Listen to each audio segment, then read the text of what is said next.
नमस्कार, आप देख रहे हैं न्यूज़ 18 का डिजिटल प्लेटफॉर्म। मैं हूं आपके साथ सृष्टि शेखर। अगर आपका बैंक में कोई काम है, गैस सिलेंडर बुक कराना है, ट्रेन का तत्काल टिकट लेना है या फिर आईटीआर फाइल करना बाकी है, तो ये वीडियो आपके लिए बेहद ज़रूरी है।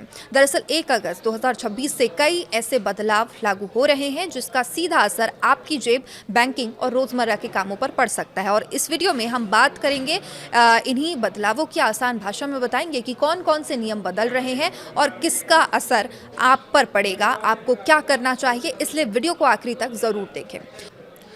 तो हर महीने की पहली तारीख की तरह 1 अगस्त 2026 से कई नए नियम और अपडेट लागू हो सकते हैं। इसमें एलपीजी सिलेंडर की कीमतें, रेलवे के तत्काल टिकट, बैंक हॉलीडे, एटीएम और डिजिटल बैंकिंग, क्रेडिट कार्ड, ईंधन की कीमतें, आईटीआर की अंतिम तारीख और आरबीआई के संभावित फैसलों का असर शामिल है। तो आइए एक एक करके सभी अपडेट्स को जानते हैं, समझते हैं कि इस पर इस बदलाव से आपके जीवन पर क्या असर पड़ेगा। तो सबसे पहले बात करेंगे एलपीजी सिलेंडर की नई कीमतों की। तो देखिए, हर महीने की पहली तारीख को ऑयल मार्केटिंग कंपनियां घरेलू 14.2 किलोग्राम और कमर्शियल 19 किलोग्राम एलपीजी सिलेंडर के नए दाम जारी करती है। अगर अंतर्राष्ट्रीय बाजार में कच्चे तेल या गैस की कीमतों में बदलाव होता है तो सिलेंडर महंगा या सस्ता हो जाता है। तो इसलिए 1 अगस्त को नई कीमतें जारी होने के बाद अपने शहर की दर जरूर चेक करें। अगर आपके गैस बुक नहीं अब तक कराई है तो नई कीमतें लागू होने के बाद ही बुकिंग करें ताकि सही रेट की जानकारी आपको मिल सके। तो वहीं दूसरा अपडेट आपको बता दें, तत्काल टिकट बुकिंग में बदलाव। रेलवे रिजर्वेशन काउंटर से तत्काल टिकट लेने वालों के लिए एक महत्वपूर्ण बदलाव लागू किया गया है। अब काउंटर पर पहले टोकन दिया जाएगा और फिर नंबर आने पर टिकट बुक किया जाएगा। इसका उद्देश्य लंबी लाइन, धक्का मुक्की और अव्यवस्था को कम करना है। तो अगर आप तत्काल टिकट काउंटर से बुक कराते हैं तो समय से पहले पहुंचना और टोकन लेना आपके लिए बहुत ज़रूरी है। और इसके बाद तीसरा अपडेट आपको बता दें, अगस्त महीने में बैंक की कौन कौन सी छुट्टियां हैं। अगस्त महीने के साथ आरबीआई के बैंक हॉलीडे कैलेंडर के अनुसार अलग अलग राज्यों में कई छुट्टियां रहेंगी। इसमें स्वतंत्रता दिवस, रक्षाबंधन, जन्माष्टमी, रविवार और महीने के दूसरे व चौथे शनिवार जैसी छुट्टियां शामिल हैं। अगर आपको बैंक ब्रांच में जाकर कोई ज़रूरी काम करना है तो पहले अपने राज्य की छुट्टियों की सूची ज़रूर देखें और उसके बाद ही आप बैंक जाइए। हालांकि ऑनलाइन बैंकिंग सेवाएं सामान्य रूप से चलती रहेंगी। अपडेट नंबर चौथा, एटीएम और digital banking. ATM, UPI, mobile banking और इंटरनेट बैंकिंग सेवाएं सामान्य रूप से उपलब्ध रहेंगी, लेकिन कुछ बैंक समय समय पर अपने नियमों में बदलाव कर सकते हैं, जैसे कि फ्री एटीएम ट्रांजैक्शन की सीमा, सर्विस चार्ज, एसएमएस अलर्ट शुल्क और डिजिटल बैंकिंग की फीस। इसलिए अपने बैंक की आधिकारिक सूचना पर नजर रखना जरूरी है। अपडेट नंबर 5 है क्रेडिट कार्ड के नियम। हर महीने कई बैंक अपने क्रेडिट कार्ड से जुड़े नियम अपडेट करते हैं। इनमें बदलाव हो सकते हैं, जैसे कि reward point, cashback, annual fees, payment की शर्तें, अन्य सुविधाएं भी इसमें शामिल है। अगर आप नियमित रूप से क्रेडिट कार्ड का इस्तेमाल करते हैं तो 1 अगस्त से पहले अपने बैंक की नई शर्तें जरूर पढ़ लें। अब छठवीं अपडेट की बात करें, ईंधन की कीमतें। एलपीजी के अलावा विमान ईंधन यानी कि एटीएफ और अन्य ईंधन की कीमत में भी बदलाव संभव है। अगर एटीएफ महंगा होता है तो इसका असर एयरलाइंस के खर्च और हवाई यात्रा की लागत पर पड़ सकता है। हालांकि पेट्रोल और डीजल की कीमतें अलग व्यवस्था के तहत तय होती है और उनमें बदलाव स्थानीय परिस्थितियों पर निर्भर करता है। तो वहीं अब 7वें अपडेट की बात करें तो आईटीआर भरने वालों के लिए ये ज़रूरी खबर है। अगर आपने अभी तक अपना इनकम टैक्स रिटर्न दाखिल नहीं किया तो ये अपडेट आपके लिए बहुत महत्वपूर्ण है। सैलरी पाने वाले अधिकांश कर्मचारियों के लिए आईटीआर दाखिल करने की सामान्य अंतिम तारीख 31 जुलाई होती है। वहीं जिन करदाताओं को आईटीआर 3 या आईटीआर 4 दाखिल करना है, जिनके खाते का ऑडिट ज़रूरी नहीं है, उनके लिए अंतिम तारीख 31 अगस्त 2026 बताई गई है।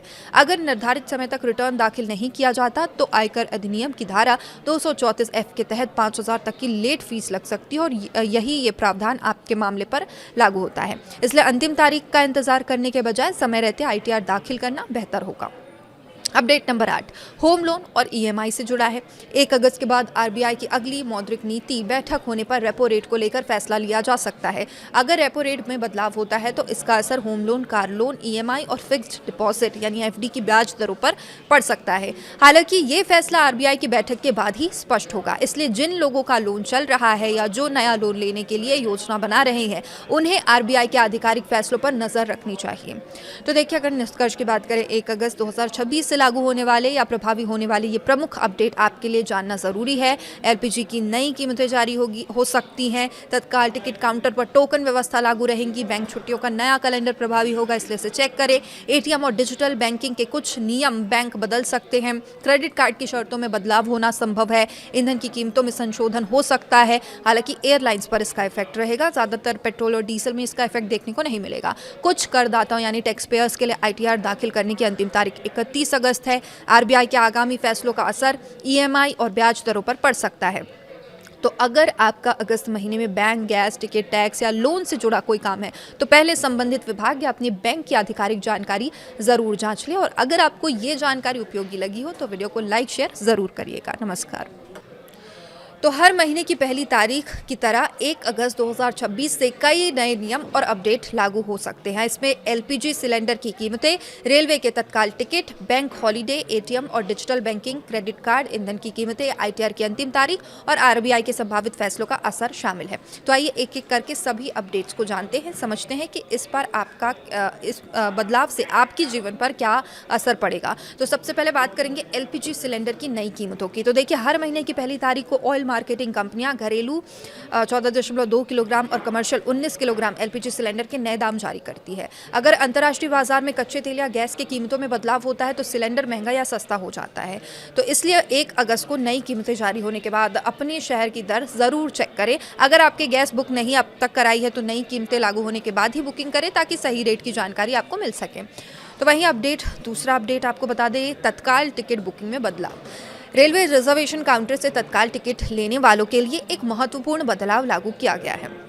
अब काउंटर पर पहले टोकन दिया जाएगा और फिर नंबर आने पर टिकट बुक किया जाएगा। इसका उद्देश्य लंबी लाइन, धक्का मुक्की और अव्यवस्था को कम करना है। तो अगर आप तत्काल टिकट काउंटर से बुक कराते हैं तो समय से पहले पहुंचना और टोकन लेना आपके लिए बहुत ज़रूरी है।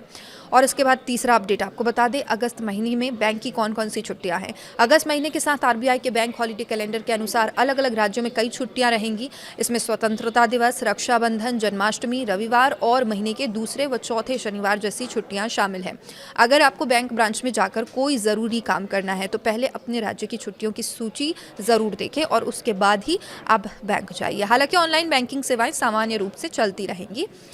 अपडेट नंबर चौथा, एटीएम और digital banking. ATM, UPI, mobile banking और इंटरनेट बैंकिंग सेवाएं सामान्य रूप से उपलब्ध रहेंगी, लेकिन कुछ बैंक समय समय पर अपने नियमों में बदलाव कर सकते हैं, जैसे कि फ्री एटीएम ट्रांजैक्शन की सीमा, सर्विस चार्ज, एसएमएस अलर्ट शुल्क और डिजिटल बैंकिंग की फीस।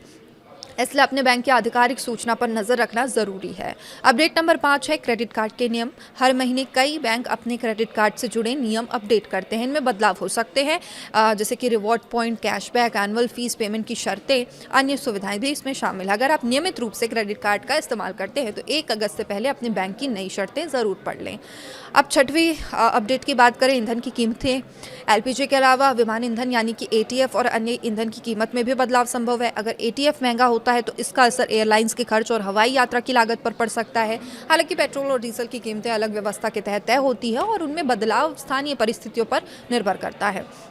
तो वहीं अब 7वें अपडेट की बात करें तो आईटीआर भरने वालों के लिए ये ज़रूरी खबर है। अगर आपने अभी तक अपना इनकम टैक्स रिटर्न दाखिल नहीं किया तो ये अपडेट आपके लिए बहुत महत्वपूर्ण है। सैलरी पाने वाले अधिकांश कर्मचारियों के लिए आईटीआर दाखिल करने की सामान्य अंतिम तारीख 31 जुलाई होती है। वहीं जिन करदाताओं को आईटीआर 3 या आईटीआर 4 दाखिल करना है, जिनके खाते का ऑडिट ज़रूरी नहीं है, उनके लिए अंतिम तारीख 31 अगस्त 2026 बताई गई है। अगर निर्धारित समय तक रिटर्न दाखिल नहीं किया जाता तो आयकर अधिनियम की धारा 234F के तहत 5,000 की लेट फीस लग सकती है और ये प्रावधान आपके मामले पर लागू होता है। इसलिए अंतिम तारीख का इंतजार करने के बजाय समय रहते आईटीआर दाखिल करना बेहतर होगा। अपडेट नंबर 8 होम लोन और ईएमआई से जुड़ा है। 1 अगस्त के बाद आरबीआई की अगली मौद्रिक नीति बैठक होने पर रेपो रेट को लेकर फैसला लिया जा सकता है। अगर रेपो रेट में बदलाव होता है तो इसका असर home loan, car loan, EMI और फिक्स्ड डिपॉजिट यानी एफडी की ब्याज दरों पर पड़ सकता है। हालांकि ये फैसला आरबीआई की बैठक के बाद ही स्पष्ट होगा। इसलिए जिन लोगों का लोन चल रहा है या जो नया लोन लेने के लिए योजना बना रहे हैं, उन्हें आरबीआई के आधिकारिक फैसलों पर नजर रखनी चाहिए।